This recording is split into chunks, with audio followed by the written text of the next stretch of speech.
आपके पास बहुत सा पैसा है, लेकिन वो एक ना एक दिन तो ख़त्म हो ही जाएगा। अगर आपके पास ज्ञान है तो याद रखिए दोस्तों, वो हमेशा आपके काम आएगा। नमस्कार दोस्तों, स्वागत है आप सभी का मेरे इस YouTube चैनल पे। इस YouTube चैनल पे मैं आपको न्यू ट्रिक्स के थ्रू किसी भी क्वेश्चन को किस तरह से सोल्व करेंगे, इजी वे से हर क्वेश्चन को सोल्व करवाता हूँ। अगर आपने इस YouTube चैनल को सब्सक्राइब नहीं किया है तो जल्दी से सब्सक्राइब कर लीजिए, और अगर सब्सक्राइब कर लिया हुआ है तो बेल आइकन को दबा के इसकी नोटिफिकेशन ऑन कर लीजिए, ताकि न्यू वीडियो की नोटिफिकेशन सबसे पहले आपके पास पहुंच जाए।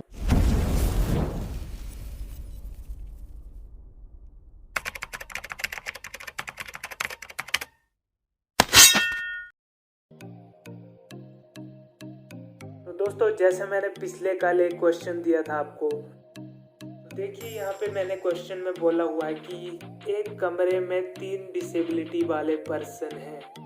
एक कमरे में 3 डिसेबिलिटी वाले पर्सन हैं। तो दोस्तों, मैंने यहाँ पे बोला था कि कोई भी कमरे के अंदर आ नहीं सकता, कोई भी एक दूसरे की जेब में हाथ नहीं डालेगा।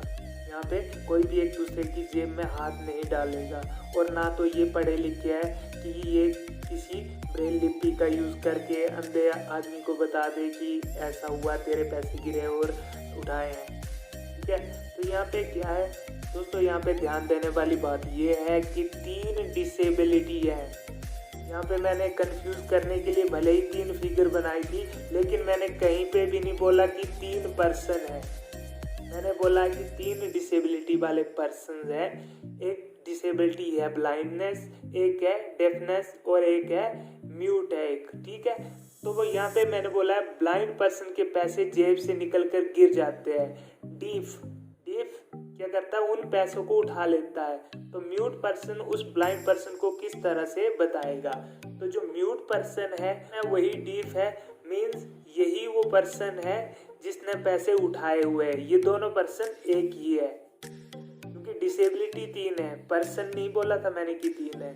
जो डीफ है और म्यूट है वो दोनों एक ही पर्सन है, इसलिए जब ये पैसे उठाएगा तो ये सीधे इसके हाथ पे वो पैसे रख देगा, ब्लाइंड पर्सन के हाथ पे वो पैसे रख देगा। और अगर ये पैसे नहीं लौटाना चाहता है, अगर ये चोर किस्म का आदमी है, तो ये पैसे अपने पास रखेगा और चुपचाप यहीं से निकल जाएगा। दोस्तों, यही था इसका आंसर। ये रिडल्स जितना ज़्यादा हमें घुमाती है, उतना ही इजी इनके अंदर ही इनका आंसर छिपा हुआ होता है। तो यहाँ पे इसका आंसर यही छिपा था कि 3 डिसेबिलिटीज थी, ना कि कोई 3 पर्सन थे। ये है आज का हमारा टॉपिक, अक्षांश एवं देशांतर। नाम तो हम सभी ने इसके बारे में बहुत अच्छे से सुना होगा, लेकिन आज मैं आपको इसे बहुत ही अच्छे तरीके से एक्सप्लेन करके बताऊंगा। तो दोस्तों, अक्षांश एवं देशांतर जो होते हैं, इनका इस्तेमाल किसके लिए होता है? किसी स्थान की स्थिति का निर्धारण करने के लिए किसका इस्तेमाल किया जाता है? अक्षांश एवं देशांतर का। समय के निर्धारण के लिए भी अक्षांश एवं देशांतर में से किसी एक का उपयोग किया जाता है, वो मैं आपको आगे बताऊंगा। जलवायु के निर्धारण के लिए भी अक्षांश एवं देशांतर उत्तरदायी है। How these line are made. सबसे पहले तो हमें ये जानना है कि ये लाइनें बनी कैसे। तो इसको बनाने के लिए क्या है, हमें सेंटर ऑफ द अर्थ, जो सेंटर ऑफ द अर्थ है उससे कुछ लाइंस खींची गई है इस अर्थ के ऊपर, जो इमेजिनरी लाइन है। एक्चुअल में ये लाइन एग्जिस्ट नहीं करती है, लेकिन हम इसे मान लेते हैं किसी स्थिति का निर्धारण करने के लिए। तो ये लाइंस एक्चुअल में है नहीं, लेकिन हम इन्हें मान लेते हैं। तो ये किस तरह से खींची गई ये लाइंस, उसके बारे में हम आगे विस्तार से देखेंगे और जानेंगे। तो दोस्तों, यहाँ पे मैंने आपको इजीली समझाने के लिए कुछ डायग्राम्स बनाए हैं, 2 डायग्राम बनाए हुए हैं। इस पे मैं आपको समझाऊंगा कि अक्षांश एवं देशांतर का निर्माण कैसे हुआ। किसी भी अक्षांश, मान लो कोई भी अक्षांश आता है आपका, इस तरह से जो लाइंस है उसको हम अक्षांश बोलते हैं, और जो ऊपर से नीचे को इस तरह से लाइंस है उनको क्या बोलते हैं? देशांतर बोलते हैं। जहाँ पे इन दोनों लाइनों को मिलने का एक ही पॉइंट होगा, ये और ये लाइन सिर्फ एक ही पॉइंट पे मिलेगी। इस पॉइंट से हम क्या कर सकते हैं, किसी भी जगह की स्थिति का अंदाजा लगा सकते हैं। अतः किसी भी जगह है कोई भी, उसके बारे में जानना है कि ये कहाँ पे पड़ती है, अर्थ के किस पार्ट पे पड़ती है, तो हम अक्षांश एवं देशांतर का इस्तेमाल करते हैं। अक्षांश एवं देशांतर डिग्री में कन्वर्ट किए जाते हैं, डिग्री में बताए जाते हैं, और डिग्री से छोटी इकाई, अगर आप बोलो कि डिग्री में आपको बताया गया है तो डिग्री के अंदर तो बहुत ही बड़ा एरिया आ जाएगा। तो डिग्री से छोटा होता है मिनट। मान लो मेरे पास कोई 10 डिग्री पे है, 10 डिग्री पे है, उससे भी छोटा देखना है, वो मैंने उससे भी अंदर डिटेल में जाना है तो मिनट देखेंगे हम, कितने मिनट पे है, 10 डिग्री और 5 मिनट, और उससे भी डिटेल में जाना तो सेकंड देखेंगे, 7 सेकंड। ये निशान होता है डिग्री का, ये मिनट का, और ये सेकंड का। मीन्स फर्स्ट पार्ट होगा मिनट और सेकंड पार्ट होगा सेकंड, जो खुद सेकंड है। तो देखिए यहाँ पे किसी भी चीज को अगर हम 3D चीज को अगर हम कट करते हैं तो उसमें दो चीजें आती है। एक आती है आपकी किस तरह से, आप कमरे को भी देख सकते हैं, कमरे की एक दीवार होती है तो एक फर्श होता है। फर्श पे अगर हम इस तरह से कोण बनाएंगे, इस तरह से कोण बनाएंगे, मीन्स इस तरह से हम अगर पृथ्वी को इस तरह से डिवाइड करेंगे तो वो क्या आएंगे इसके, वो आएंगे इसके देशांतर, वो आएंगे इसके देशांतर। और अगर इस तरह से देखिए, इस तरह से अगर हम एंगल बनाते हैं, मीन्स इस तरह से एंगल बने तो ये जो एंगल होंगे ये यहाँ पे भी बनेगा, ये यहाँ पे भी बनेगा। इन एंगल्स को मिलाएंगे, यहाँ से इस तरह को भी बनेंगे, तीनों तरफ को नहीं, चारों हर तरफ को एंगल बनेगा। यहाँ से जो हर तरफ को 60 डिग्री होगा उस एंगल को क्या बोलेंगे, इसका 60 डिग्री। 50 डिग्री पे होगा तो उसको बोलेंगे 50 डिग्री, 40 डिग्री पे होगा तो 40 डिग्री। तो इस तरह से जो ये अक्षांश एवं देशांतर होते हैं वो पृथ्वी के सेंटर पॉइंट से बनते हैं। ये इमेजिनरी लाइंस है जो हम किसी भी ग्लोब के ऊपर देख सकते हैं, एक्चुअल में ये एग्जिस्ट नहीं करते हैं अर्थ के ऊपर। यहाँ पे मैंने आपको एग्जांपल दिया हुआ है कि एक वॉल है, एक फ्लोर है, तो फ्लोर पे भी हम एंगल बना सकते हैं। फ्लोर पे जो एंगल बनेंगे उसको बोल देंगे हम देशांतर, और जो वॉल पे बनेंगे वो बन जाएंगे हमारे अक्षांश। अक्षांश को इजीली याद रखने के लिए हमें पता है पृथ्वी अपने अक्ष पे घूमती है, पृथ्वी अपने अक्ष पे सूर्य के चारों तरफ घूमती है। तो जो ये अक्ष है इससे ही क्या बना, अक्षांश, क्योंकि अक्षांश भी इस तरह से गोल होते हैं। अक्षांश ऊपर से नीचे को नहीं होते हैं, इस तरह से होते हैं, इस तरह से हम इसको एज्यूम करते हैं। तो ये क्या है, अक्षांश को याद रखने के लिए इजी ट्रिक है कि जो इस तरह की लाइनें होंगी वो क्या होंगी, अक्षांश होगी। तो नेक्स्ट पेज पे आपके लिए कुछ इंपॉर्टेंट पॉइंट्स है।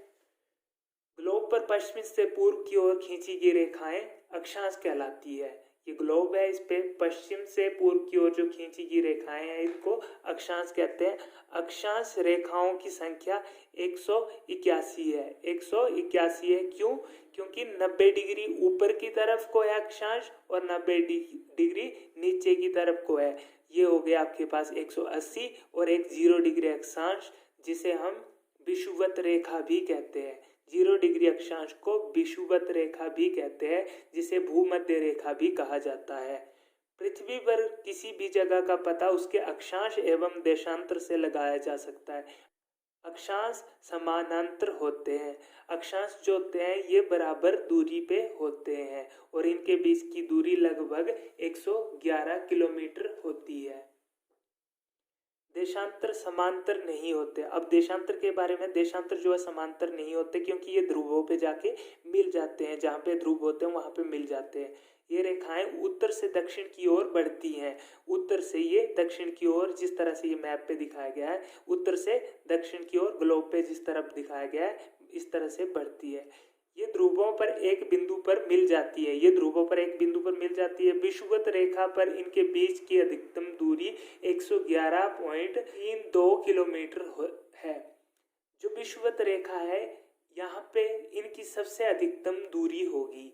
क्योंकि विषुवत रेखा जो है बिल्कुल सेंटर में अर्थ के, तो अगर ध्रुवों से अगर दोनों ध्रुवों पे मिल जाती है तो मतलब वहाँ से ये कंटिन्यूसली बढ़ती रहती है, कहाँ तक? विषुवत रेखा तक। विषुवत रेखा से जब नीचे जाएंगी फिर से ये मिलना स्टार्ट हो जाएंगी। ग्रीनविच वेधशाला से गुजरने वाली रेखा को 0 डिग्री देशांतर कहते हैं। ये ग्रीनविच वेधशाला है, यहाँ से जो लाइन गुजरती है उसको क्या बोलते हैं? 0 डिग्री देशांतर कहते हैं। अक्षांश और देशांतर को और अच्छे से समझने के लिए मैंने कुछ आपके लिए बनाया हुआ है। ये देखिए, यहाँ पे मैं बता रहा हूँ कि उत्तरी ध्रुव, अगर ये हमारे पास क्या है? विषुवत रेखा, मतलब 0 डिग्री, जो आपके 0 डिग्री वाला अक्षांश होगा उससे ऊपर वाली जो जगह होगी उसको बोलेंगे उत्तरी गोलार्ध और नीचे का दक्षिणी गोलार्ध। तो गोलार्ध का मतलब है ये धरती को एक गोले की तरह माना गया है और आधा भाग, गोले का आधा भाग। यहाँ पे कुछ इम्पोर्टेंट चीजें हैं, जैसे 23.5 डिग्री, जो 23.5 डिग्री वाले अक्षांश है, ये ऊपर वाला भी और नीचे वाला भी, जो उत्तरी ध्रुव में 23.5 डिग्री अक्षांश है इसे बोलते हैं हम कर्क रेखा, और जो नीचे वाला 23.5 डिग्री है इसको बोलते हैं हम मकर रेखा। तो ये जो दोनों रेखाएं हैं, ये हमारे जो सीजन्स होते हैं, जैसे सर्दी गर्मी, इसके लिए कौन सी लाइंस होती है? ये जो हमारी अक्षांश वाली रेखाएं हैं, अर्थात हमारे अक्षांश जो है ये किसके लिए होते हैं? सीजन को दर्शाने के लिए। और देशांतर होते हैं समय को निर्धारित करने के लिए, दिन के हर समय को निर्धारित करने के लिए हम किसका यूज करते हैं? देशांतर का। और समय, जो पृथ्वी का समय है उसका मानक समय कहाँ से लिया गया है? ग्रीनविच रेखा को, ग्रीनविच वेधशाला वाली जो रेखा है उसको क्या माना गया है? पृथ्वी का मानक समय। मीन्स वो जब 0 डिग्री वाली लाइन जब बिल्कुल फ्रंट पे आती है, जब वहाँ पे 12 बजते हैं, तो एक्चुअल में उस 12 के आधार पे ही पूरी पृथ्वी का टाइम जो है हम काउंट करते हैं। भले ही हमारे देश का टाइम अलग चलता है, लेकिन जब हम पूरी पृथ्वी का टाइम बताएंगे तो वो ग्रीनविच रेखा के आधार पर ही बताएंगे। तो यहाँ पे देखिए, इस तरह से जो है हमारे अक्षांश है, इस तरह से ऊपर से नीचे को क्या है? देशांतर। अब यहाँ पे 23.5 डिग्री जो है एक अक्षांश जो है, ये 23.5 डिग्री दक्षिणी गोलार्ध, इसको बोलते हैं हम मकर रेखा। और ऊपर वाला जो है 23.5 डिग्री उत्तरी गोलार्ध वाले को बोलते हैं कर्क रेखा। दो अक्षांशों के बीच की दूरी 111 किलोमीटर होती है, जो मैं आपको पहले भी बता चुका हूँ, लगभग 111 किलोमीटर के बराबर होती है। 23.5 डिग्री अक्षांश रेखा को कर्क रेखा बोलते हैं। ये कौन सी? उत्तरी गोलार्ध वाली। अगर 23.5 डिग्री अक्षांश रेखा मकर रेखा कौन सी है? दक्षिणी गोलार्ध वाली। 21 जून सूर्य कर्क रेखा के एकदम ऊपर होता है। 21 जून को क्या होता है? कर्क रेखा के ऊपर होता है सूर्य। तो सबसे बड़ा दिन कौन सा आ जाता है हमारा? 21 जून आ जाता है। किसका? उत्तरी गोलार्ध। हमारा भारत देश कहाँ पे पड़ता है? उत्तरी गोलार्ध में, इसलिए हमारे भारत देश में सबसे बड़ा दिन कौन सा होता है? 21 जून। लेकिन दक्षिणी गोलार्ध में वो सबसे छोटा दिन होता है, और वहाँ पे सबसे बड़ा दिन होता है 22 दिसंबर। 22 दिसंबर क्या होता है? दक्षिणी गोलार्ध का सबसे बड़ा दिन होता है। इसलिए इस दिन क्या होता है? 22 दिसंबर को क्या होता है? हमारा उत्तरी गोलार्ध जो है यहाँ पे सबसे छोटा दिन होता है। यहाँ पे दिया हुआ है देशांतर रेखा को प्रधान याम्योत्तर रेखा भी कहते हैं। प्रधान याम्योत्तर रेखा और प्रधान मध्याह्न रेखा भी इसे ही कहा जाता है। इसे ग्रीनविच रेखा के नाम से भी जाना जाता है। देशांतर की जो रेखाएं हैं वो कितनी है? 360 रेखाएं हैं, क्योंकि जो देशांतर है वो कंटिन्यूसली चारों तरफ को फैले हुए हैं। ठीक है, तो एक इस तरह से अगर हम अर्थ को मान ले तो इस पार्ट में कितनी आएंगी हमारी? कितनी रेखाएं, कितने डिग्री आएंगी? 90 डिग्री आएंगी, जिन्हें हम अलग अलग से 90 लाइनों से दर्शाते हैं। और इसके सब पार्ट हम कर सकते हैं किसी चीज़ का, किसी जगह का एक्यूरेट स्थान जानने के लिए। अब हम जानते हैं कि ये जो हमारे दिन और रात है ये बड़े कैसे हो जाते हैं, कहीं पे 6 महीने का दिन और 6 महीने की रात किस तरह से होती है। और इस टॉपिक के बारे में अगर आपको और ज़्यादा डिटेल से जानना हो तो उसके लिए मैं एक बड़ी वीडियो बना सकता हूँ। अगर आप लोगों ने ज़्यादा से ज़्यादा इस वीडियो को शेयर किया और आप लोगों के ज़्यादा से ज़्यादा इस पर कमेंट आए तो मैं उस पर ज़रूर एक अच्छे से वीडियो बनाऊँगा। तो दोस्तों यहाँ पे क्या है, जो दिन और रात होते हैं मैं इसके बारे में आपको अभी शॉर्ट में बता दूंगा जो आपको अच्छे से समझ आ जाएगा। तो अगर आपको और डिटेल में वीडियो चाहिए होगी तो आप मुझे बता सकते हैं, मैं उस पर डिटेल में वीडियो बना दूंगा। देखिए दोस्तों, जिस तरह से हमारी पृथ्वी का एक नॉर्मल होता है, नॉर्मल मीन्स 90 डिग्री होती है, जिसपे पृथ्वी पूरे ब्रह्मांड के अकॉर्डिंग 90 डिग्री पे काउंट की जा सके, उससे जो है हमारी अर्थ जो है थोड़ी सी झुकी हुई है। कितनी? 23.5 डिग्री, मतलब 23.5 डिग्री ये अर्थ जो है अपने अक्ष से झुकी हुई है। तो ये अक्ष से हर जगह पे अपने अक्ष से कितनी झुकी हुई है? 23.5 डिग्री। तो इसी झुकाव के कारण जो है हमारे जो कई जगह पे 6 महीने का दिन और 6 महीने की रात भी होती है। और जो सन का नॉर्मल है, सन का नॉर्मल है उससे भी ऊपर नीचे होती है ये जो अर्थ का पाथ है। अर्थ का जो पाथ है वो सन के नॉर्मल से नहीं चलता है, सन के नॉर्मल पे नहीं आता। मतलब नॉर्मल का मतलब हुआ कि इस साइड को भी सन के रास्ते पे, सन के अकॉर्डिंग जो सन है उसके ही बराबरी पे चलिए, उसके ही बराबर आए। लेकिन यहाँ पे क्या है, कहीं पे ये सन के नॉर्मल से नीचे चली जाती है तो कहीं पे ये सन के नॉर्मल से ऊपर चली जाती है। तो दोस्तों यहाँ पे देखिए, जहाँ पे ये नीचे की तरफ को चली जाएगी तो 23 डिग्री झुकाव के कारण क्या होता है, जो 23 डिग्री झुकाव है उसके कारण क्या होता है, ऊपर का जो एरिया है, अर्थ का जो ऊपर का एरिया है, यहाँ पे धूप ही रहती है। यहाँ पे जब धूप होगी तो धूप ही रहेगी, सन की लाइट पड़ती है तो ये पड़ती ही रहेगी। कब तक? जब तक ये 21 दिसंबर तक ना पहुँच जाए, 21 दिसंबर तक ना पहुँच जाए। और 21 दिसंबर को क्या होता है, यहाँ पे दिन और रात बराबर हो जाते हैं, लेकिन वो दिन रात बहुत जल्दी जल्दी चेंज हो जाते हैं। बहुत जल्दी जल्दी दिन हो जाता है, बहुत जल्दी रात हो जाता है, जिसके कारण कई जगहों पे ऐसा भी होता है कि वहाँ पे हमें सूरज कई बार दिन में अस्त होता हुआ और कई बार उदय होता हुआ दिखाई देता है। लेकिन जो हमारी अपने जो हमारे कर्क रेखा और मकर रेखा है उसमें क्या होता है, 21 जून को जो कर्क रेखा वाला पार्ट है वो सन के सीधे डायरेक्ट सामने होता है, उस वजह से वहाँ पे क्या होता है, सबसे बड़ा दिन होता है। और 21 दिसंबर को क्या होता है, मकर रेखा जो है सन के सीधे सामने होती है तो वहाँ पे वो सबसे बड़ा दिन होता है 21 दिसंबर को। लेकिन इसका ऑपोजिट भी होता है, जिस दिन कर्क रेखा पे सबसे बड़ा दिन होगा उस दिन मकर रेखा का सबसे छोटा दिन होगा, और जिस दिन मकर रेखा पे सबसे बड़ा दिन होगा उस दिन क्या होगा, कर्क रेखा का सबसे छोटा दिन होगा। तो दोस्तों 20 मार्च को उत्तरी ध्रुव पर दिन एवं रात बराबर हो जाते हैं और 22 दिसंबर को दक्षिणी ध्रुव पर दिन एवं रात बराबर हो जाते हैं।